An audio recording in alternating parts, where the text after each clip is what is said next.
quartier où on se bat toujours, c'est le quartier de Salah ad-Din, qui est donc l'endroit le plus violent des combats. Aujourd'hui, aussi bien les rebelles que l'armée régulière estiment qu'ils ont le contrôle du quartier. En fait, les combats continuent.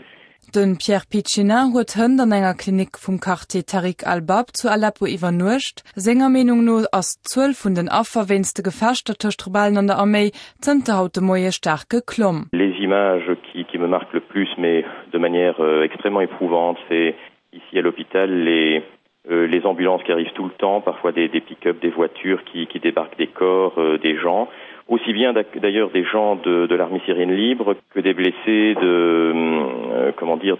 du camp de Bachar al-Assad, parce qu'ici à l'hôpital, ils soignent tout le monde. Offizier vun der Rebellenarmee géifen davon ausgoen, dass de Kampf im Aleppo nach Woche kennt 4 goen, dat obwohl de Rebellen allem fehlt, so de Pierre Piccina, besonders u sanitäre Material mais auch Waffen. Dat weil keine Lieferungen aus dem Ausland gave. C'est quelque chose à quoi j'ai fait très attention. Au niveau armement, ils n'ont que des armes qui viennent de Chine, de Russie, c'est-à-dire des armes qui ont été prises sur les forces gouvernementales. Il n'y a rien qui est donné comme aide. Bon, il y a eu quelques caisses de lance-roquettes qui ont été données par l'Arabie Saoudite, qui a forcé la main aux États-Unis parce que les États-Unis ne voulaient pas que ces armes soient livrées. Et puis la CIA a contrôlé la livraison de ces armes pour être sûr que ça ne tombe pas dans n'importe quelle main.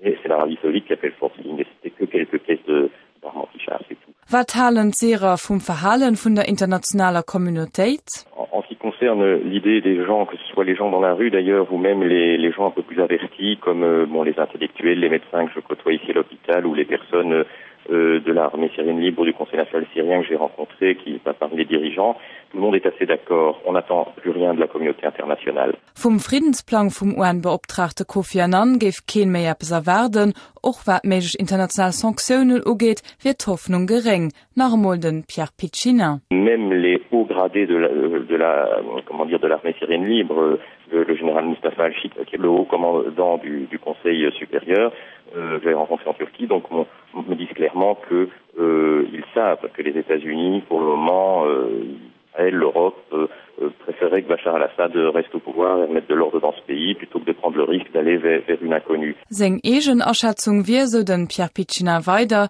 dass von dem Regime von Bachar al-Assad nach 1 bis 2 Main Zeit lässt, die Rebellion wird komplett in der Dreck gehen.